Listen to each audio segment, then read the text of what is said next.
আর এই মুহূর্তে যে খবরের দিকে নজর রাখবো, অভিষেকের কালীঘাটের বাড়িতে সিআইডি টিম আজই ভবানী ভবনে আমরা জানি হাজিরার কথা ছিল অভিষেকের।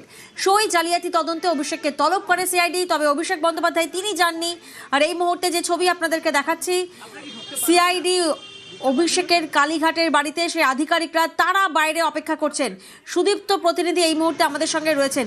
সুদীপ্ত, কতক্ষণ ধরে সিআইডির আধিকারিকরা তারা অপেক্ষা করছেন? দেখো, যেটা দেখা গেল যে প্রায় 40 মিনিট সময় লাগলো যে সিআইডি আধিকারিকের সঙ্গে কথা বললেন অভিষেক বন্দ্যোপাধ্যায়ের একজন নিরাপত্তা রক্ষী এসে, এবং এই 40 মিনিট পর বেরিয়ে গেলেন সিআইডি আধিকারিক। এই মুহূর্তে দেখা গেল যে সিআইডি আধিকারিক ঠিক 6:37 নাগাদ বেরিয়ে গেলেন তারা। এটা দেখা গিয়েছিল যে 5:50 নাগাদ সিআইডি অভিষেক বন্দ্যোপাধ্যায়ের কালীঘাট রোডের যে বাড়ি সেখানে আসেন, এবং তারা কিন্তু ভেতরে ঢুকতে পারেননি। প্রায় 30 মিনিটের বেশি সময় পর তারা কিন্তু কথা বলতে পারলেন, কিন্তু ভেতরে যেতে পারলেন না। যে বিষয়টা জানা যাচ্ছে যে একটি নোটিশ আনা হয়েছিল যে পরবর্তী ক্ষেত্রে তাকে কবে দেখা করতে হতে পারে কিংবা তাকে জিজ্ঞাসাবাদের ক্ষেত্রে, কিন্তু কোনোভাবেই অভিষেক বন্দ্যোপাধ্যায়ের সঙ্গে দেখা করতে পারেননি সিআইডি আধিকারিকেরা।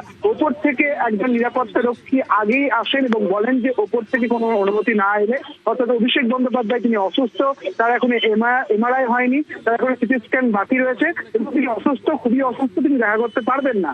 পরবর্তী ক্ষেত্রে বেশ কিছু সময় চলে যাওয়ার পর, প্রায় 30 মিনিট চলে যাওয়ার পর আবারও নিরাপত্তা রক্ষী বেরিয়ে আসেন এবং তিনি বলেন যে আপনারা পরের দিন আসুন, অর্থাৎ আগামীকাল আসুন, আগামীকাল এলে তার নিজে থেকে আপনাদের এই নোটিশ গ্রহণ করবেন এবং সই করতে পারবেন।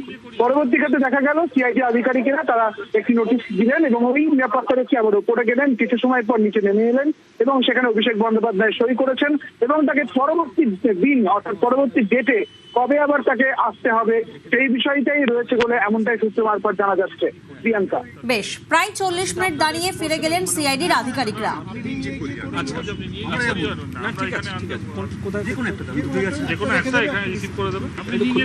আমি বলছি